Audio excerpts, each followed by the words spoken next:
I'm so excited to share with you all a little bit about my yoga teacher training experience. It was one of the best experiences I've had in my whole life. So, how did I choose my school? I ended up choosing Bali Yoga Ashram, which I'll link below.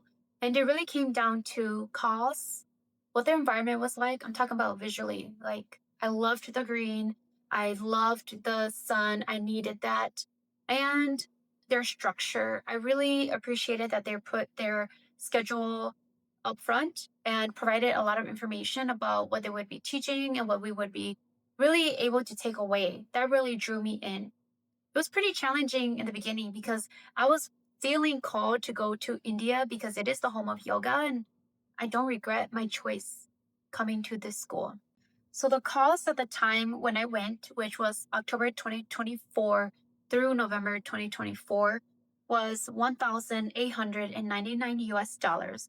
I actually booked an extra day. I came a day before school started, so that was 40 US dollars. Because I booked a little bit ahead of time, I got $100 off. So the final and total amount I paid was 1,839 US dollars for 3 weeks, and that included food, housing, the school, as well as transportation from the hotel school itself and the airport. That was a big plus for me for my own safety, and I just didn't want to deal with extra navigation or expenses.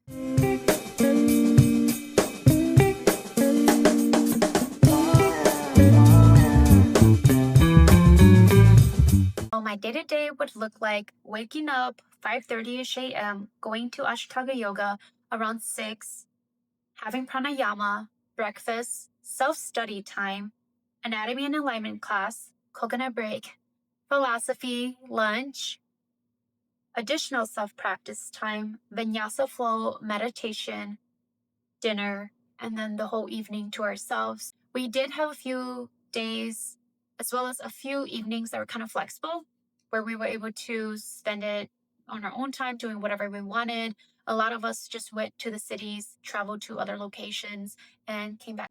I want to highlight that they do have some planned activities, such as walking together to a waterfall and going to learn more about the Balinese culture, which I really, really loved, and is another reason why I felt drawn to this school. Before I went, I was going to yoga 3 to 4 times a week, and I was really preparing myself. So when we actually went through the course, I didn't feel as exhausted as I thought I would be. I had the stamina built up, and the biggest challenge for me really came in the last couple days of class because by that time we had advanced through certain yoga poses, and those really require physical strength that I didn't have. And so I wasn't able to hold myself, but I did have the flexibility and stamina to do many, many other yoga poses. I felt like everything was very well paced and built upon one another. I think the yoga teacher training isn't just for people who want to be a yoga teacher. I think it's open to anyone like me who just wanted that challenge, that physical discipline, who was just interested in what Bali felt like and looked like and wanted a reason to go. My most emotional experience there was when we were saying goodbye to everyone because all of these girls were from all over the world. And honestly, there may be a chance that we may never see each other again, but I know because I have become so close and bonded with some of these girls that there's no way that we are going to end this life of ours without seeing each other again. And I'm really excited to reconnect with them. We all still stay in touch on social media, and that's very powerful. This experience was a year ago. And so I think that just speaks to the connection that you can build when you go to something like this. When I think about my experience in Bali, I see myself happy. Most of the time, I was laughing, and it felt very peaceful because I didn't have to worry about anyone else or anything else like I usually do back at home.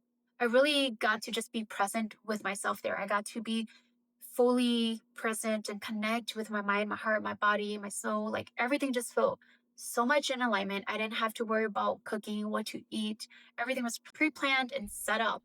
And there's just something beautiful about not having to worry and being able to just show up. This experience really helped me to connect to my body further. There were poses that I've never done, and even the partner yoga poses that we would work with each other on. I thought to myself, there's no way I can hold this person on my body. And I could. And I constantly proved to myself how strong my physical body is and how strong I am as a person if I really believed and tried. I really enjoyed my teachers there. They were able to bring humor into the teachings and really pushed us. I recall there were times where I couldn't hold my leg up or I couldn't get deep enough into a pose, and they would just come and push me. And I would just laugh because I'm like, wow, I guess I can. And I guess I'm going to do it because they're making me do it. My tip for those of you who are looking to go to this school or any school in Bali is check the weather, of course, but really pack light, pack thin clothes. At the time that I went, where I'm living, it's fall, winter, so it was cold. I packed a few long sleeves, a few long pants, and I didn't even wear them because it was so hot there. And I ended up shopping in Bali too. There's so many yoga clothing stores, which I personally didn't know because I didn't do a lot of research about Bali itself before I went. So pack light. You can plan a little bit of money to shop, and that's my souvenir for me today. It's the clothes that I brought back with me.